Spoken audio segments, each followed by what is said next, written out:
always ask me, what was your favorite trip? It's really hard to pin down a favorite trip, and I've been blessed to have gone on some amazing adventures all over the world, and they're all so different.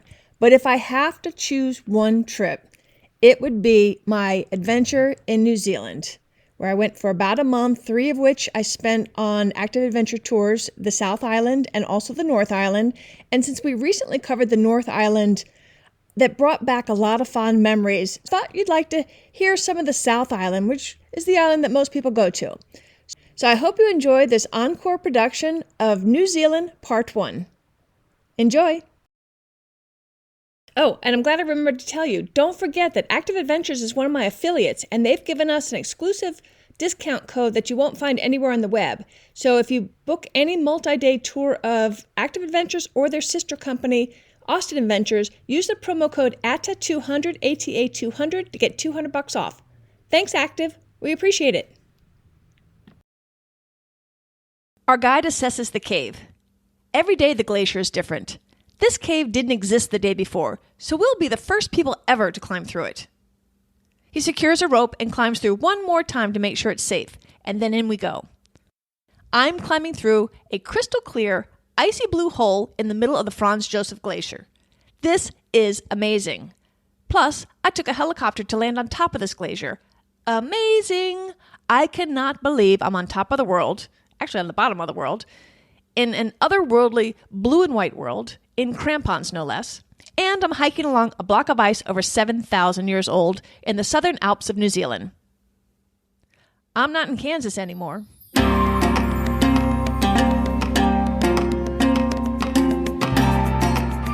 Kia ora.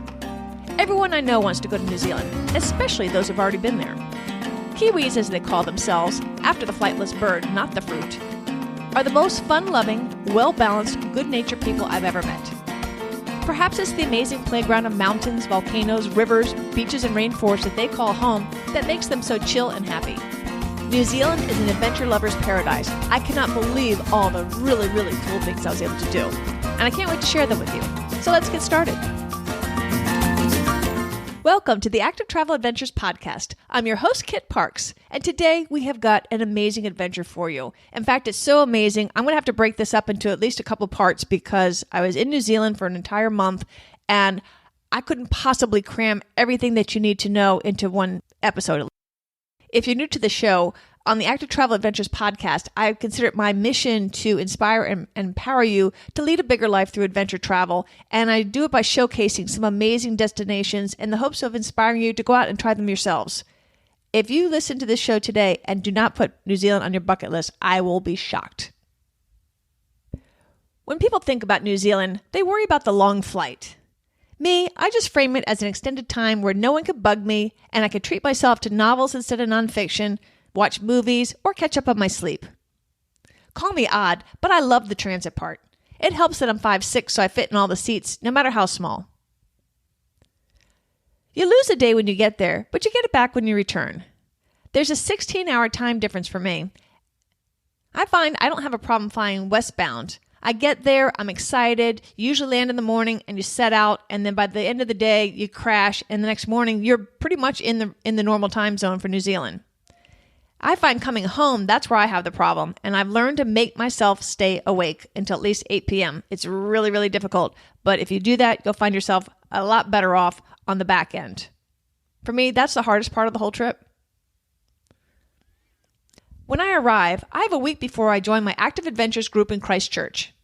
I decide to head to the adventure capital of Queenstown to explore for the entire week. Because of my tour, we have one free day there, and I've just heard so many great things about it, I decide I'm going to concentrate there. However, a late spring snowstorm hits when I land in Auckland. It's mid-November, and remember, they're in the southern hemisphere, so their seasons are switched from those of us in the northern hemisphere. So my flight from Auckland to Queenstown is canceled. I end up hunkering down at a nearby hotel. This is a good reason to buy travel insurance. It covers the delays, and I'm not going to be getting any refund on my Queenstown Airbnb. By lunchtime the next day, I'm on my way. I take a shared ride into town directly to my Airbnb, which I'm happy to see exceeds my expectations. The view is astonishing. The mountainside is steep, so nearly every house has an unencumbered view of the lightning bolt-shaped Lake Wakatipu, New Zealand's third largest lake by area and its longest. It's a finger lake carved from glaciers, like the hand of God has ripped out the land with his fingers and then filled it with water. Lake Wakatipu is an uncommon tidal lake. Actually, more correctly, you call it an unusually large seiche. May not be pronouncing that right. It's S-E-I-C-H-E, which is called a standing wave. This causes the water in the lake to rise and fall about 10 centimeters every 25 minutes or so. There's a Maori legend that links this phenomenon to the heartbeat of a huge monster named Mateo, who's said to be slumbering at the bottom of the lake, and it's his heartbeat that goes up and down as the water rises and falls. I'm going to come to learn a lot about the Maori people and their customs and wisdom during this adventure. After dropping off my bag, I walk the 2 miles back to town where I learned they have a great and inexpensive bus system that I can use for when I don't feel like walking. A friendly neighborhood local tells me about a pretty trail that follows the road, but it lies hidden, tucked into the woods, and this becomes my personal freeway for the rest of the visit. I'm going to run out of superlatives when it comes to the natural beauty of New Zealand. It is unbelievable. Queenstown is a flat town built around Queenstown Bay, and it's surrounded by snow-capped mountains and facing the beautiful Lake Wakatipu.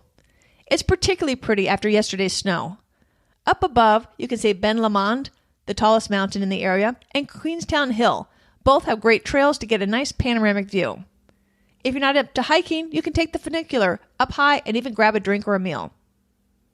My biggest problem is deciding what to do.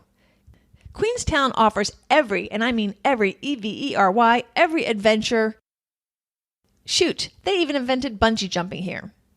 I may not be an adrenaline junkie, but if you are, Queenstown's your place. The kinds of adventures I lean towards is doing something where I earn my view, whether it's trekking up a mountain, biking through a forest, or paddling down a river. First up, a tour of Wakatipu by boat. On the ride, I learned the history of the area, and we get up close and personal with the Remarkables. This is a rugged mountain range that you would think is named such just due to its remarkable beauty, but it turns out it's because it's one of the two directly north to south mountain ranges. I haven't had enough of the water, so up next, a tour of the Dart River by jet boat. We take a 30-mile, 46-kilometer bus ride to Glenorchy, considered one of the world's top 10 scenic drives. Lord of the Rings and Hobbit fans are going to recognize the backdrop. Jet boats are super fast and skim the surface and are agile. They were invented here in New Zealand. When the driver points his finger in the air and twirls it around, you better brace yourself. You're about to do a 360. Fun, fun, fun. He also has fun trying to make you think you're about to hit the shoreline or go crashing into a rock, and then he veers out right at the last minute and with a big splash and hurrah. I do believe that he has the most fun job out there. So we're whizzing up the Dart River on the left side of Mount Alfred, and then we get out to hike and stretch our legs. It's here I learn about the paradise ducks. Like many, paradise ducks mate for life. In fact, when the female dies, the male will stand next to her until he too dies from starvation. Now that's devotion. Sadly, if the male dies first, the female glances at him, perhaps giving him a peck on the bill, and says, "Sayonara, baby." What a fantastic day. In fact, I'm going to find myself saying this every day for the next month. In between hikes and general exploration, I discover there's a rafting adventure on the Kawarara River. I'm assured that we'll be in wetsuits so I won't get cold. I hate the cold. But with a little bit of uncertainty, at a glance at the brochure, it does look like fun. I end up booking the trip. The Kawarara River, I'm probably saying that wrong, sorry, Kawarau, the Kawarara River, is a mild Class 2 to Class 3 river. And while I'm getting geared up, the receptionist says that there's a couple of spots open on the jet boat if somebody wants, for a discounted rate. So I had the opportunity to take a jet boat to our put-in place instead of taking the bus. And after the fun I had the day before on the jet boat, I jump at the chance. As we paddle along the Kawarara River, we see a timid man standing on the bridge, deciding whether to leap off. Jump, jump, jump! No, not suicide. He's bungee jumping. In fact, it was on this ridge that the first crazy person ever tried bungee jumping. So our little friend in the bridge jumps, he smiles, and we paddle on. When we got to some calm water, our guide, whom by now I trusted to seem very competent, said we could get out and swim. What? This water is freezing cold. But one thing I've learned is to always try to say yes to anything new, especially if it makes me twitch a little bit. Those usually end up being the most fun experiences, and I get great satisfaction from them. So, your cold-averse host leaned backwards off the raft and then plunged into the frigid water. Hurrah, wetsuits really do work. I couldn't believe I wasn't freezing. So after swimming a little bit, I was hoisted back into the raft with a big smile on my face. In a wetsuit, the water gets in the suit and the booties, and so your body's heating the water, keeping you warm. Sweet. Or as they say down here, sweet as one of their most common expressions. Back in the raft, we ready for the grand finale. New Zealand's longest commercially rafted rapid is a whopping 400 meters. What fun! We were full of tired grins on our bus ride back to Queenstown. It was hard choosing a restaurant in Queenstown. The variety is endless, and there's lots of choices both on the waterfront and on the little side streets behind this charming harbor. I will say that one hamburger joint that I'm not going to name, but you're probably going to recognize by the long line outside the door, the owner is a marketing genius. I joke that they probably hired actors to line up on opening day, and the lines have been there since, with tourists waiting in line so they can Instagram their selfie with them eating this burger. I asked several locals, and they told me it was not the best burger in town. I did not eat one. Before long, it's time to fly up to Christchurch, where I'm going to meet my active adventures guides and fellow adventurers. In Christchurch, you're going to see the resilience of the Kiwis everywhere, plus the massive rebuilding effort.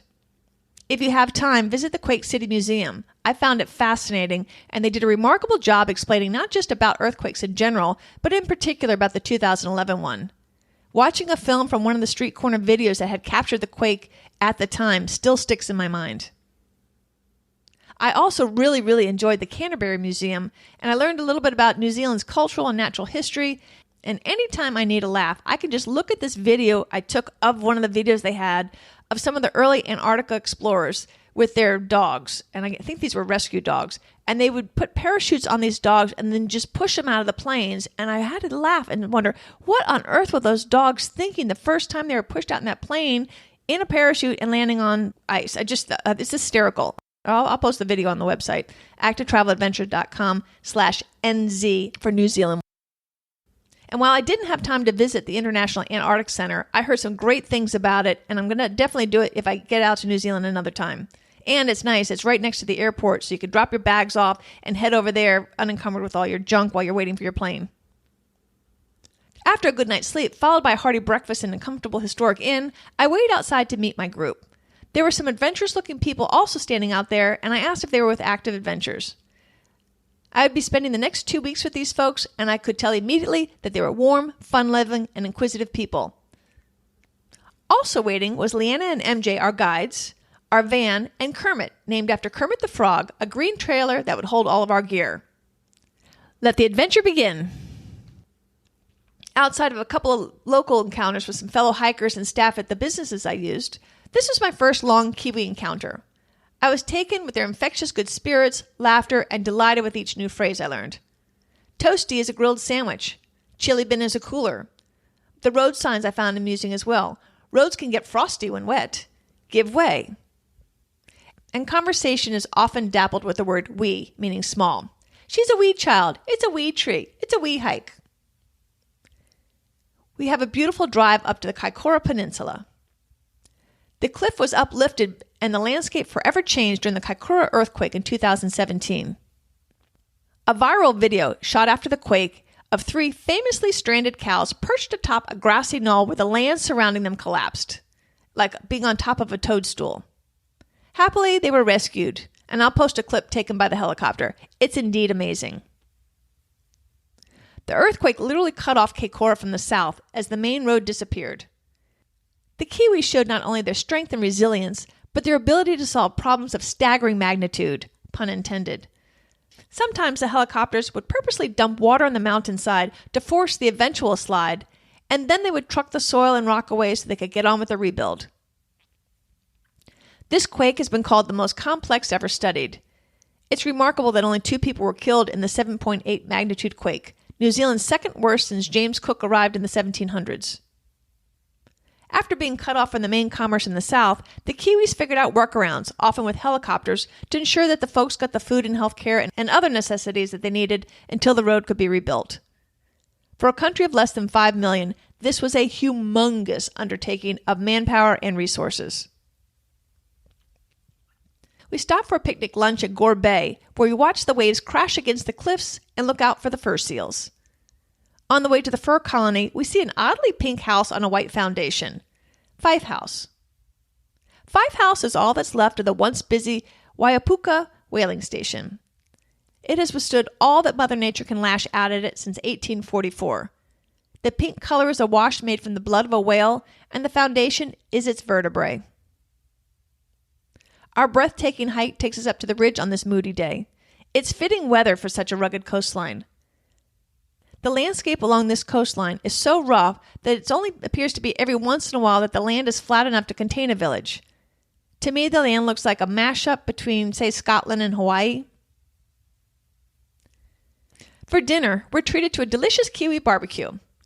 A Barbie, made by MJ and Leanna. I can tell that we're going to be in for some great meals if this is any indication. It's also a great time to get to know some of my adventure mates. Most are couples, but I'm not the only one traveling solo.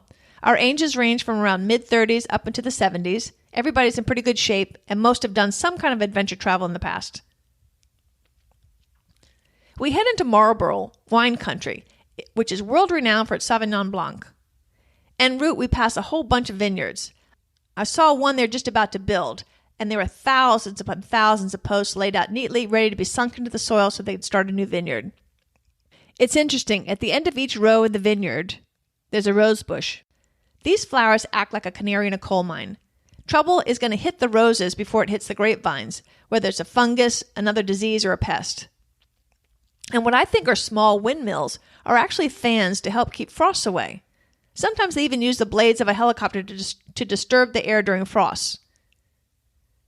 We stop in the town of Blenheim. It's our last chance to pick up anything we need for the next few days, including alcohol. I decide, since I'm going to be hiking, I don't want to carry the weight. But before we go into the wild, we first stop at Forest Vineyards for a wine tasting at 11 o'clock in the morning. Looks like I'll be carrying my alcohol in my belly instead. The setting is absolutely lovely, and it would be great just to bring a book and read outside. Now our group is splitting up. We have a choice for the next 3 days that we have to make ahead of time to either hike the gorgeous Nelson Lakes, bike Queen Charlotte, or kayak in Marlborough. Our group splits into two. We have a hiking and a kayaking group, and regular listeners know that I'm going to choose the hike. Nobody chose to do the mountain biking. Our hiking group arrives in St. Arnaud and Nelson's Lake National Park. Before we set out, and while MJ and Leanna are getting things ready, we walk over to the dock under which the water is filled with long-fin eels, dozens of them. These are New Zealand's only freshwater eels, and at the end of their life, they migrate by climbing back up the rivers to the Pacific Ocean for breeding, and they are a staple food of the Maori diet. The hike begins fairly level on a path under a beach canopy paralleling Lake Rotoiti. This beautiful forest is covered in moss as well, which helps clean the waters. And the acidic leaves of the beach mean there's little competition, so here the beech tree is queen. I'm impressed with our guides' knowledge of the flora and fauna, and they don't seem to be bothered by my incessant questions. I used to own a plant nursery, and I'm a plant nut, and happily they love plants just as much as I do. As we're walking along, we see these little glistening droplets along the sides of the beech bark, and MJ explains to us that it's honeydew, takes her finger and takes a swab of it and puts it in her mouth, so we all do the same. It's nice and sweet. And it's a favorite of the bees. And in fact, I learned also from MJ that the European bees that were imported are attracted to blue, so keep that in mind if you happen to be allergic to bees, but also that the dreaded sandflies are attracted to black. So it's best not to wear black in certain parts of New Zealand because you don't want to be attracted to them. But now let's get back to this honeydew. So we're eating, it's pretty sweet. And we're like, what is it? And it turns out that we were eating aphid poo. So the aphids are attracted to the sap in the beech bark because that gives them a nice protein that they need for their diet. But then they excrete this honeydew, which then becomes part of the food chain for the bees. All in all, it's kind of cool. And the forest, because it is a completely, almost complete beech forest, is covered when the light hits it with this glistening dew. It's kind of cool. It kind of reminded me of the aphids when I had the plant nursery. Sometimes the ants would actually farm or harvest aphids in order to get that same kind of a honeydew, just not as pretty as what they have in New Zealand. On our hike, we're carrying our sleeping bag, any other clothes that we might need in our toiletries, our water, and a portion of the food. Leanna and MJ are carrying the vast majority of the goods, and their packs seem to weigh like 70 pounds, and it's no wonder. For the meals, they're using full-size Dutch ovens and frying pans to feed our group. Plus, they're carrying the majority of the food. MJ serves us a hot cuppa when we arrive at Lakehead Hut for the night.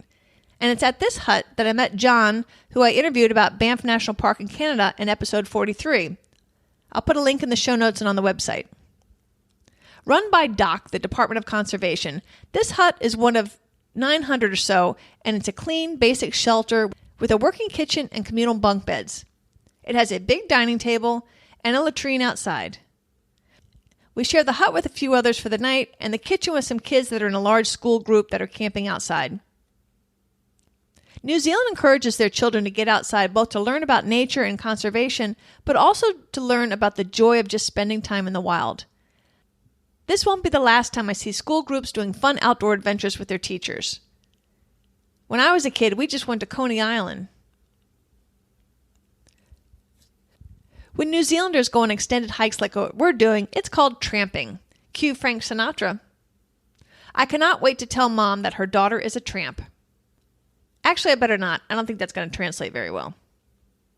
After dinner, Leanna challenges us to a Tim Tam no-hand slam. What? What is this, you might ask? We did too, and Leanna gave us a demonstration. In fact, she did a double Tim Tam no-hand slam, and I caught that on film, and I'll post that also on the website.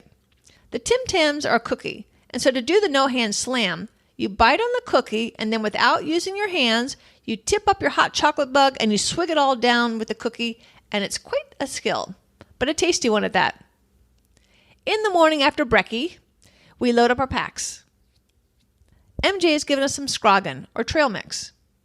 Up ahead, Leanna takes us on a detour to Whiskey Falls. One of my favorite pictures is of my future roommate, Inika, sitting and looking at this beautiful waterfall, which of course I'll post. Today's destination is to the Bushline Hut, but first we have to cross a river. I already knew that when you cross a river, you unclip your backpack in case you fall in, because you don't want the pack to pull you under if it gets caught on something. The Traverse River is going to come up to around our knees, so Leanna taught us how to safely cross it in a group. We hugged each other's waist and then walked at a slant to the current until we were safely on the other side, where we then followed the river before heading up to Hookery Stream towards the ridgeline. Our elevation gain was about 1,000 meters, but it was worth it. And you know I'm always happy to exert energy in order to get that view. And what a view when we finally made it to the Angelus Hut. We are on top of the world looking down on the lake. And the lake is mirror smooth today. So much so that it makes our eyes play tricks on us that didn't quite know how to focus. And it was really almost disturbing and unsettling to my brain. It didn't know how to make out this reflection, this mirror image. And the view was just striking. And I got one of my other favorite photos, which of course I'll post that as well. We're hiking the Angelus Circuit, and it's considered by many Kiwis preferable to some of the more crowded and well-known trails that tourists go on. And actually we tramped along part of the Te Araroa. This is New Zealand's long-distance trail that runs north to south for about 3,000 kilometers, and we were on a section where they ran together. We all crashed after a hard day's hike. And in the morning, before heading back to civilization, we were hiking along the barren Robert Ridge, again with dramatic views, this time of the Tasman Bay and the mountainous Kahurangi National Park in the distance. My photos just don't do it justice. And now it's time for our long hike downhill. MJ is entertaining us with riddles, and I won't drive you nuts the way she did with all of her perplexing puzzles. Eventually, we make it to the shores of Lake Rotoiti, where we meet up with the kayakers. I know I'm prejudiced, but I do believe that we hikers made the right choice. And I wonder how Active Adventures is going to top this. In the afternoon, we head across the Southern Alps to the west coast, a dramatic and rugged coastline stretching 600 kilometers, about 400 miles, with a population of only 40,000 people. We pass abandoned gold mine areas and learn about the 5 F's of New Zealand: farming, forestry, football, foreigners, and fishing. When we hit the west coast, the beech trees are now giving way to tree ferns, and I feel like I've changed country somehow. We're also starting to see a lot of the koa plant, which I've become very fond of. This spiky plant has a beautiful crested red flower that attracts the bellbirds. It kind of reminds me of a bird of paradise, but it's spikier. And from the leaves, you can make some flax, ropes, and they do weavings and make things like bags and such. So it's a very versatile plant. And we're also starting to see the neko palms, New Zealand's southernmost, and remember south equals cold here, so it's New Zealand's southernmost native palm. You can tell the age of a neko by counting the rings up its trunk. We end the day in the seaside village of Punakaki, catching up with the kayakers over the ever-popular fish and chips at the local pub. In the morning, we eat a hearty pancake breakfast, and then we hike the super green and lush inland pack trail through a temperate rainforest and some limestone canyons. We are following in the footsteps of gold miners who established this trail over a century ago. And then it's more pancakes, but not of the breakfast kind. These pancakes are made of limestone rocks eroded by the blasting of the Tasman Sea, which has created these stacked pancake rock formations that you've just got to see to believe. Just picture a breakfast stack, but of different sized pancakes making a column. It's just really, really cool. And sometimes there's an eroded blowhole that bursts with the sea spray at high tide when the waves come in. There's a nice boardwalk that you can safely check out all this remarkable coastline. I have never seen anything like that. It's just amazing. It almost doesn't even look real. Leanna is waiting with Kermit to pick us up after Pancake Rock, and in the middle of the road is a panicky, distraught woman. You can get around New Zealand by bus, and they'll go to a lot of the popular tourist places, let you get off for a little bit, you go see the sign, and get back on the bus. So anyway, this woman was supposed to be back at a certain time, and she was a couple minutes late, and the bus left her, but it still had her suitcase. Fortunately, Leanna's never going to do that to us, so she and Kermit were waiting for us, even though we were probably a little bit late coming back from Pancake Rock. And the lady, I imagine, can hitch a ride to catch up to the bus. Hitchhiking is actually quite common in New Zealand and considered safe, almost even encouraged. Our drive continues along the scenic coastline, and we get out to stretch our legs and explore the town of Harakiki. This is where the jade green stone, called punamu by the local Maori tribe artists, who often live and work in this area. In 1997, this particular Maori tribe was given back the exclusive rights to all ownership of the naturally occurring punamu, and I apologize to all the Maori and Kiwi people for my horrible pronunciation and butchering of the language. Anyway, the punamu, which they register and they certify before sale. As you walk along town, you can see the artists working in the galleries, and they have a nice museum that explains more about this jade and how it's the jade, its history, and how people maneuver it. Usually just with a whetstone. We saw them work with a little whetstone and making these nice little intricate ornamentations that people often wear as a necklace. And according to Leanna, the tradition is for a loved one to give you your necklace. It's not something that you buy for yourself. And each design has a special meaning, so you're saying something with the chosen design that you give your loved one. Harakiki is known not just for the punamu, but also for the Wild Foods Festival. Surely you want to try out the wasp larva ice cream or the sheep testicles, also known as mountain meatballs. So make sure you're timing your trip to coincide with the festival. And speaking of mountain meatballs or testicles, they cook their poached eggs in a way that I thought was kind of unique. They'll take a copper pan and put a little vinegar in it and then pour the cracked egg into it and then slide that into the simmering water, and it rolls up into a ball that truly does look like a little white testicle. So it tastes the same, but it sure looks a little bit different than what I'm used to back here at home. We have a few hours to explore Harakiki, and I also hear I'm getting a roommate now, Rachel from the Philippines. She had actually been on the North Island visiting a friend, and because Active knew we'd be in Harakiki for a while, she was able to catch up with us in order to join us for the back end of our tour. One thing I like about Active is you can travel solo without paying a single supplement. They try to pair you a same-sex roommate, so in this case I got Rachel, but if they can't, no problem. They don't hit me up with a single supplement fine, or fee, excuse me, actually more like a fine sometimes. So I like that you're not required to cough up money for a solo room. It makes traveling solo a lot more affordable. And for the 3 trips I'm taking this fall with a different company, if you add up what I'm paying for the single supplements, that actually would have bought another tour. I also learned that several of my travel mates are going to be catching up with the back end of a North Island tour at the end of our current tour. And I check the itinerary and I look at my own schedule, and I can join them if they can squeeze me in on the tour. A quick call to Active's office, and thanks to Mr. MasterCard, I'm now joining the North Island tour with them as well. Who knows if I'll ever make it back to New Zealand? My Auckland plans are going to have to wait.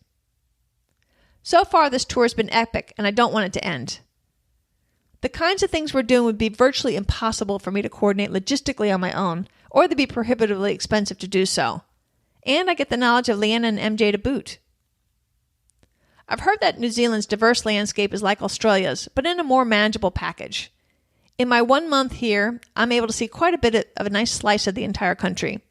That same time in Australia just allowed me 4 towns. Today we start the day in a temperate rainforest, but end the day at Franz Josef in glacier country. Remarkable. Not just that, but standing in the rainforest, I can actually see the Southern Alps. It's head spinning, and each view is more beautiful than the last, yet completely different. We stop at a little town called Ross, where the largest gold nugget was found. It was the size of a fist, and they nicknamed it Roddy. Each week by raffle, the townspeople would see who would host Roddy for the upcoming week. Some weeks Roddy would end up as a doorstop, maybe a bookend, and it was quite fun. When George was to be coronated, the town gifted Roddy to the future King George and was saddened to find that Roddy had been melted into a tea set. And I'm guessing Roddy much preferred being a doorstop. We're based at Franz Josef for a couple of days. Active Adventures has brought so many folks to see the glaciers that when the inn was remodeling, they co-designed a special building to house active guides with a community room that we could all use. It was like having our own super large and cozy living room. Once again, MJ whips up a feast. In the morning, we head to Okarito. In Maori, this means the place of the rat, a little-known beach community on the coast. Okarito is filled with some of New Zealand's remaining wetlands. There's only about 10% left. These wetlands attract a bird called the godwit, which migrate here from Alaska, flying nonstop for 9 to 10 days. Here I put on a wetsuit again. This is becoming a pattern for somebody who doesn't like the cold. The temperature was pleasant enough, but the wetsuit is just in case I tip over. We jump into our sea kayaks and paddle estuaries below snow-capped peaks. Otherworldly does not capture it. Okarito boasts one other unique trait. The Maori people have 72 stops in the country where they can camp for 200 days a year. Okarito is one of them, as it's a traditional stop along their historical routes. This area gets 250 inches of rain each year. No wonder it's so lush down below and so snow-covered up high. I'm visiting during a mast year, M-A-S-T. Every 2 to 7 years, when the summer temperatures go hot, cold, hot, cold, hot, cold, the plants drop their seeds all at once. This means I get to see some great flowering, some of the best. It sounds cool, right? However, all this food means an explosion of the mammal community, and this would include stoats, which is a little mink-like creature, possums, and rats, all of whom eat the flightless birds endemic to New Zealand, like the kiwi bird. The only native land mammal in New Zealand are bats. Everything else has been introduced, and they're running amok, and critically endangering the darling kiwi and other native creatures. There's something called Operation Nest Egg. And here they remove the kiwi eggs and incubate them. Once they reach a certain size, they are moved to a mammal-free, protected crèche to get a little bit bigger and stronger before being released back into the wild. Giving them this 1-year holiday from predators will give them a 60 to 70% chance of making it to maturity versus the current 5%. In the past 25 years, kiwi population has grown from 160 to 550. They also make sure that there's no inbreeding. And of course, all this is very expensive. It costs about $25,000 per bird. I'm going to put a link in the show notes if you want to help. I'm super excited about today. I'm hiking on a glacier. Not only that, I'm taking my first helicopter ride to get there. This is an optional excursion, but I was reading through the reviews that this is a highlight, so I pushed the buy button. There are 140 glaciers working their way down the Southern Alps. In glacier country, the two most popular are the frozen rivers that make the Franz Josef and Fox glaciers. And these work their way down to the temperate rainforest to about 250 meters or about 800 feet above sea level. The Franz Josef Glacier is directly on top of the fault line, and it's been a most regular quake zone, erupting about every 290 years. However, the last time was in 1717, so it's a bit overdue. If today's the day, and it's my day to go, what a grand finale. I chose the heli hike, but if I hadn't, I could be hiking Alex Knob or Roberts Point, weather permitting, to get some great views of the ice. But, have I mentioned, I'm hiking on a glacier. Everything, of course, is weather dependent. The winds have to be just right to go up in a helicopter. And yay, I'm going. We walked to the helipad after getting our safety instructions.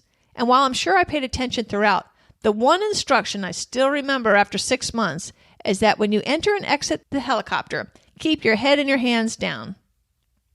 Apparently, some woman a while back asked her friend to get out first and then take her picture as she exited. She jumped up in the air and lifted her now handless arms into the sky. Those blades are invisible and sharp, so keep your head down and you'll be fine. We all, of course, got out unscathed and thrilled. Being on a helicopter is loud, and so they give you some earmuffs, but you lift off like a feather. I couldn't believe how floaty it was. The views were incredible, and the flight was over way too soon. The glacier is always changing, and so the glacier guides go up early, and they often carve out a new helipad like they did for us today. The glacier guide's job is to assess the ever-changing glacier and then choose a route to explore. We put on crampons. Crampons are like sandals that you snap over your boots that have these jagged metal spikes in them to help to grip the ice so you don't slip. So we put on crampons. Down below, before we got in the helicopter, we were given some really warm waterproof thermal jackets that were brand new, and they even glued the pockets shut to make sure it stayed waterproof. That, and they gave us some waterproof pants, wool socks, some thermal waterproof boots over which we put the crampons once we got onto the ice, and an emergency bag. Of course, I had my own hat and gloves, and I was perfectly comfortable. And I did ask the guide, if there is an emergency, little stores of food cached away up there, and you've got some emergency gears in your bag.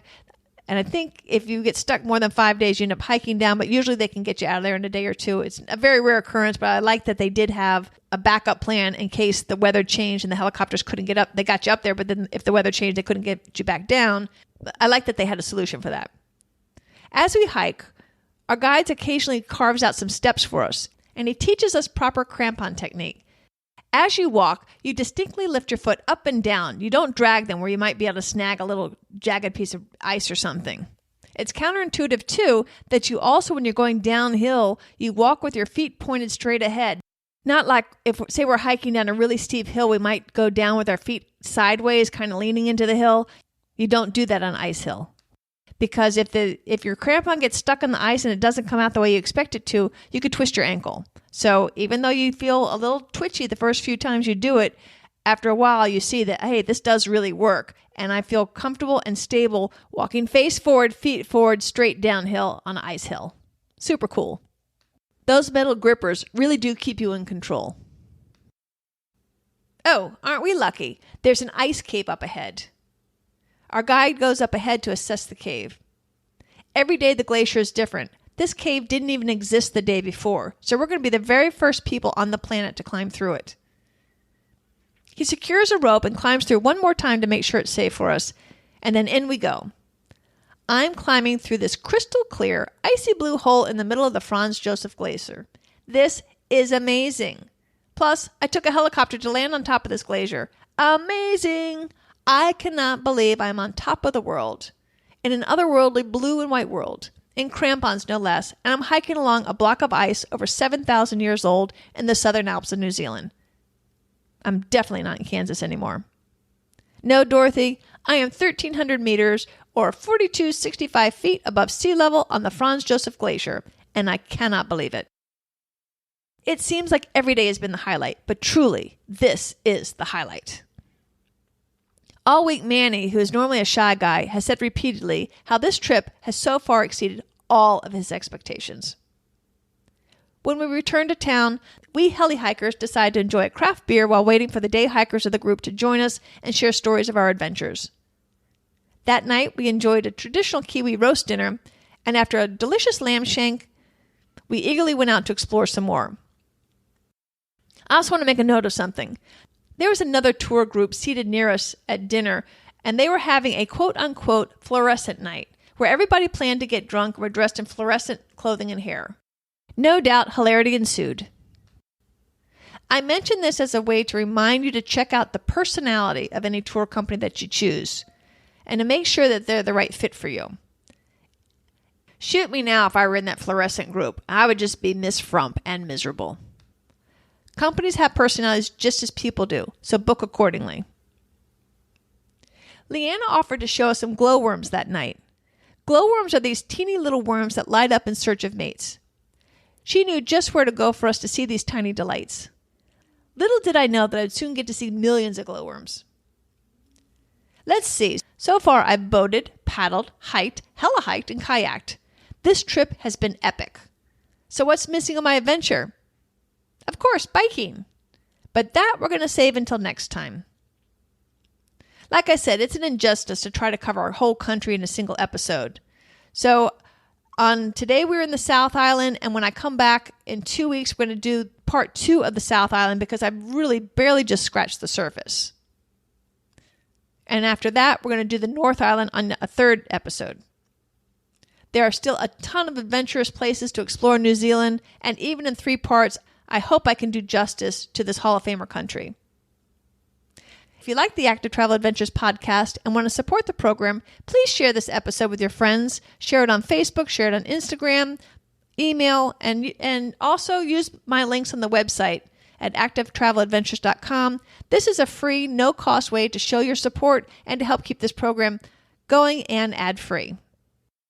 What I love about travel, and in particular adventure travel, is you get to live it 3 times. First with the anticipation and the excitement before you go, then when you're actually doing the adventure, and then like today when I got to relive my adventure all over again and will be able to do so for years and decades hopefully to come.